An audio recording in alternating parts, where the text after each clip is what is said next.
Hello everyone. இந்த வீடியோவில் நம்ம வந்துட்டு இன்புட் அவுட்புட் அனாலிசிஸ் பற்றி தான் பார்க்க போகிறோம். ஸோ மேனேஜரல் எக்கனாமிக்ஸில் செகண்ட் யூனிட்டில் இது வந்துட்டு ஒரு டாப்பிக்காக இருக்குது. இது இம்பார்ட்டன்ட் டாபிக் தான். ஸோ அதனால் வந்து தெரிஞ்சுக்கோங்க, ஓகேவா?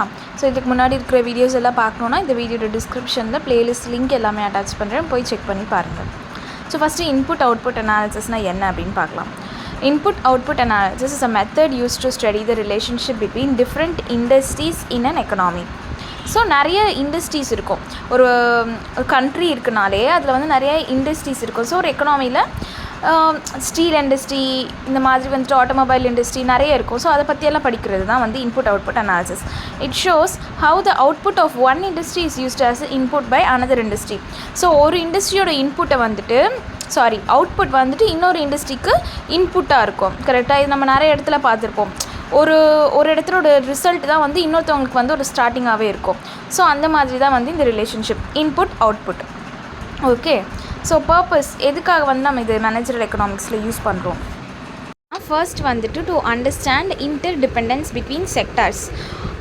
இப்போ நான் சொன்ன மாதிரி ஒரு இண்டஸ்ட்ரியோட அவுட்புட் தான் இன்னொரு இண்டஸ்ட்ரியோட இன்புட்டாக இருக்குது அப்படின்னா அதுக்குள்ளே இருக்கிற இன்டர் டிபெண்டன்ஸ், அதோட டிபெண்டன்சி, இந்த இண்டஸ்ட்ரிக்கும் என்னென்ன டிபெண்டன்சி இருக்குது அப்படின்றத தெரிஞ்சுக்கிறதுக்கு.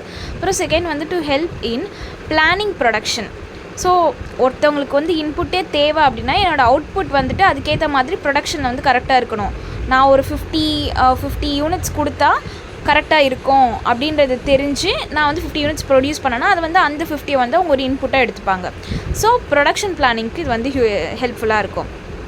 அப்புறம் தேர்ட் வந்துட்டு to analyse how changes in one industry affects other. So அதே மாதிரி தான் அவுட்புட் வந்து இதுக்கு இன்புட்டாக இருக்கும் போது நான் என்னோடய அவுட்புட் கொடுக்குறதுல நான் வந்துட்டு அஃபெக்ட் ஆகுறேன், என்னால் வந்து சரியாக ப்ரொடியூஸ் பண்ண முடியலன்னா என்னை நம்பி இருக்கிற இண்டஸ்ட்ரி, அதை வந்து இன்புட்டாக எடுத்துக்கிற இண்டஸ்ட்ரியுமே வந்துட்டு அஃபெக்ட் ஆவாங்க. கரெக்டாக அவுட்புட் இன்புட் ரெண்டுமே வந்துட்டு கரெக்டாக இருக்கணும். ஸோ அதனால் ரெண்டு இண்டஸ்ட்ரியுமே வந்து கரெக்டாக ஃப்ளோ ஆகணும். அப்புறம் லாஸ்ட் வந்துட்டு to estimate total input needs to meet demand. So total input need எல்லாமே வந்துட்டு கரெக்டாக பிளான் பண்ணுறது, எஸ்டிமேட் பண்ணுறது. பிகாஸ் கரெக்டாக வந்துட்டு நம்ம இன்புட் போட்டு ப்ரொடியூஸ் பண்ணாதான் மார்க்கெட் டிமாண்ட் வந்துட்டு சாட்டிஸ்ஃபை பண்ண முடியும். ஸோ அதுக்காகவும் இதெல்லாமே வந்துட்டு இந்த இன்புட் அவுட்புட் அனாலிசிஸோட பர்பஸ். ஓகே, ஸோ அடுத்து என்ன இருக்குது அப்படின்றத பார்ப்போம். ஆக்சுவலி இது வரைக்கும் சொன்னதே வந்து ஒரு சிம்பிள் கான்செப்டாக என்ன சொல்லியிருக்காங்கன்னா, think of economy like a web, ஒரு வெப் மாதிரி பார்த்துக்கோங்க. ஸோ அதில் வந்துட்டு ஸ்டீல் ஃபேக்ட்ரி ப்ரொடியூசர் ஸ்டீல், ஓகேவா? ஸ்டீல் ஃபேக்ட்ரியில் ஸ்டீல் தான் ப்ரொடியூஸ் பண்ணுவாங்க. That steel is used by the car factory to build car. So அந்த ஸ்டீல் வந்துட்டு கார் ஃபேக்ட்ரி யூஸ் பண்ணுறாங்க கார் இது பண்ணுறதுக்கு. ஸோ அப்போ ஸ்டீல்லேருந்து அவுட்புட் வந்து போகுது. ஸோ இன்புட் அவுட்புட் அனாலிசிஸில் அவுட்புட் வந்துட்டு ஸ்டீல்னு வச்சுக்கோங்க.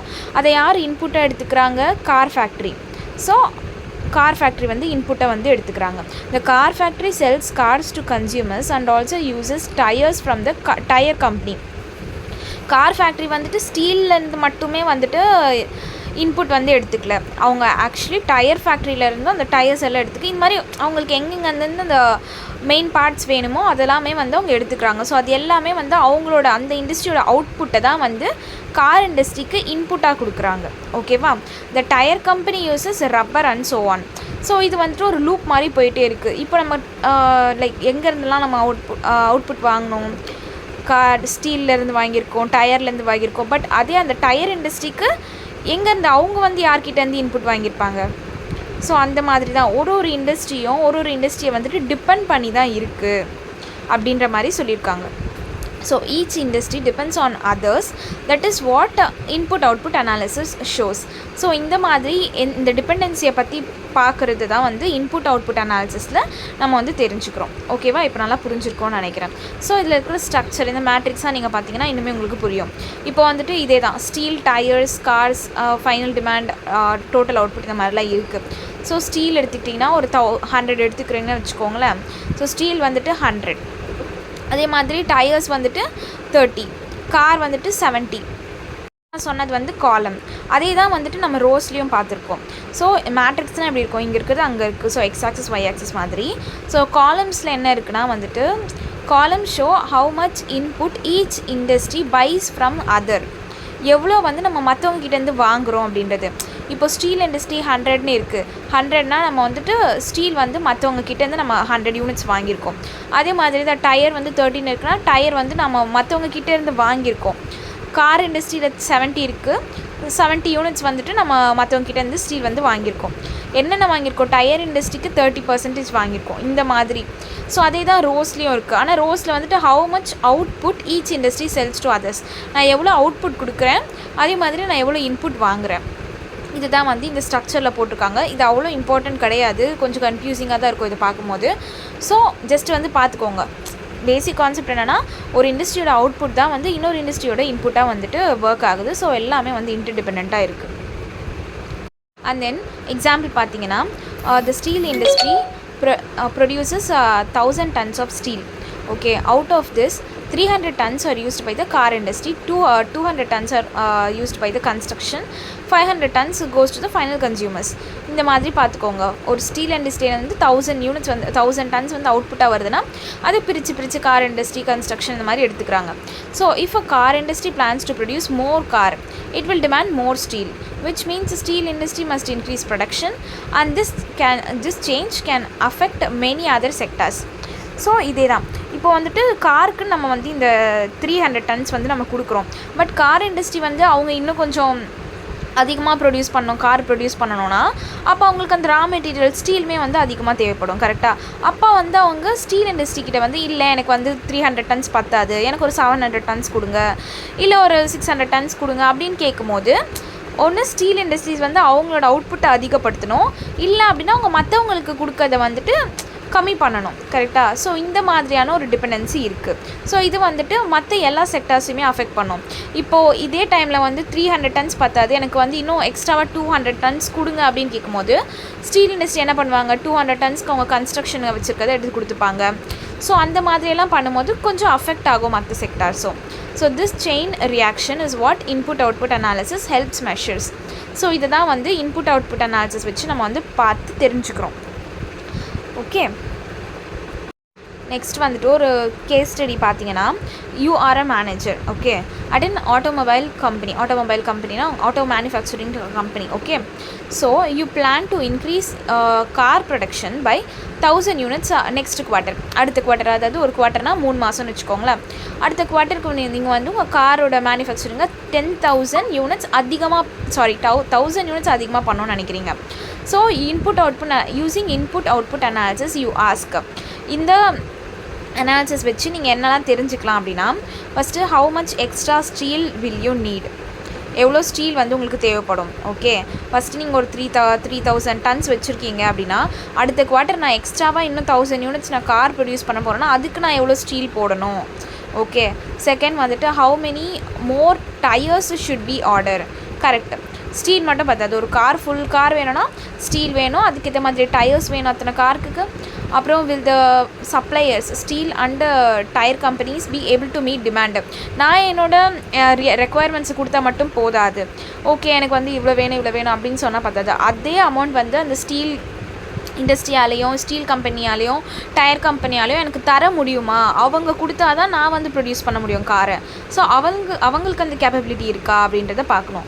And then what will be the impact on our cost. So இதெல்லாம் நம்ம செய்கிறதுக்கு எவ்வளோ காசு செலவாகும் அப்படின்றதையும் கன்சிடர் பண்ணணும். From the input out of table, so ஒரு கார் ப்ரொடியூஸ் பண்ணுறதுக்கு 1.5 tons ஆஃப் ஸ்டீல் 4 டயர் தேவைப்படும்.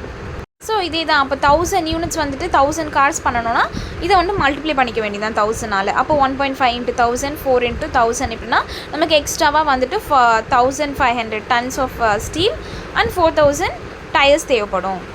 ஓகேவா? ஸோ இதோட ரிசல்ட் என்ன அப்படின்னு பார்த்தீங்கன்னா, use this analysis to contact the steel and tyre supplies. இதை வந்து நான் அனாலிசிஸ் பண்ணிவிட்டு டயர் கம்பெனி இருக்கிறவங்களையோ இல்லை ஸ்டீல் கம்பெனி இருக்கிறவங்ககிட்டயோ நான் வந்து சொல்கிறேன் இதை தான் என்னோடய ரெக்குவயர்மெண்ட் அப்படின்ட்டு. So and then adjust your budget and supply chain. அதுக்கேற்ற மாதிரி என்னோடய பட்ஜெட் எல்லாம் நான் வந்து அட்ஜஸ்ட் பண்ணிக்கலாம். And then plan for transportation and labour needs. So இதெல்லாமே பிளான் பண்ணிக்கலாம். And then estimate how this increase will affect the overall economy since your demand boost supplier production too. Overall எக்கனாமியை வந்து இந்த input output analysis எப்படி affect பண்ணுது அப்படின்றத பார்க்கலாம். ஓகேவா? ஸோ இது ஒரு நல்ல எக்ஸாம்பிள் உங்களுக்கு புரியும்னு நினைக்கிறேன். ஸோ ஏதாச்சும் டவுட்ஸ் இருந்தால் நீங்கள் வந்து எனக்கு கமெண்ட்ஸில் சொல்லுங்கள். ஓகே. And then conclusion. இதனால் இந்த இன்புட் அவுட்புட் அனாலிசிஸ் இந்த ஸ்டீல், டயர், கார் இதை வச்சு உங்களுக்கு என்ன தெரியுது அப்படின்னு பார்த்தீங்கன்னா, மேனேஜர்ஸ்க்கு இது ஹெல்ப்ஃபுல்லாக எப்படி இருக்கும் அப்படின்னா, understand the ripple effect of production changes. Ripple எஃபெக்ட்னால் ஒன்றும் கிடையாது. ஒன்ஸ் ஏறும் இறங்கும் இந்த மாதிரி வந்துட்டு ப்ரொடக்ஷனில் வந்து என்னென்ன சேஞ்சஸ் இருக்குது அப்படின்றத தெரிஞ்சுக்கலாம். அப்புறம் plan resources across inter connected industries. Resources வந்துட்டு இன்டர் கனெக்டட் இண்டஸ்ட்ரீஸ்குள்ளே எப்படி பிளான் பண்ணுது. இப்போது கார் இண்டஸ்ட்ரினா அவங்க ஒரு பிளான் பண்ணால் மட்டும் பத்தாது. அதே பிளான் வந்து ஸ்டீல் இண்டஸ்ட்ரீஸும் வந்து எக்ஸிக்யூட் பண்ணணும். ஓகே, நெக்ஸ்ட் குவார்ட்டருக்கு வந்து இந்த கார் கம்பெனியோட கேட்டிருக்காங்கன்னா நம்மளும் வந்து அதுக்கேற்ற மாதிரி ப்ரொடியூஸ் பண்ணுறதுக்கு பிளான் பண்ணணும் அப்படின்ற மாதிரி. ஸோ நெக்ஸ்ட் வந்துட்டு make strategic decisions based on accurate input needs. கரெக்டான ஸ்ட்ராட்டஜிக்ஸ் டெசிஷன் வந்து எடுக்கிறதுக்கும் இது வந்துட்டு ஹெல்ப்ஃபுல்லாக இருக்கும் அப்படின்ற மாதிரி சொல்கிறாங்க. ஓகே, அப்புறமா வந்துட்டு இதை மேனேஜரல் எக்கனாமிக்ஸில் எங்கெங்கே யூஸ் பண்ணுறாங்க அப்படின்னு பார்த்தீங்கன்னா, ஃபஸ்ட் வந்து ப்ரொடக்ஷன் பிளானிங்க்கு யூஸ் பண்ணுறாங்க. எதுக்காக யூஸ் பண்ணுறாங்க? Helps firm estimate input needs. அதுக்கப்புறமா வந்து பாலிசி இம்பேக்ட் ஸ்டடியில் யூஸ் பண்ணுறாங்க. So shows how a tax or subsidy in one sector affects others. அதே மாதிரி காஸ்ட் எஸ்டிமேஷனுக்கு யூஸ் பண்ணுறாங்க.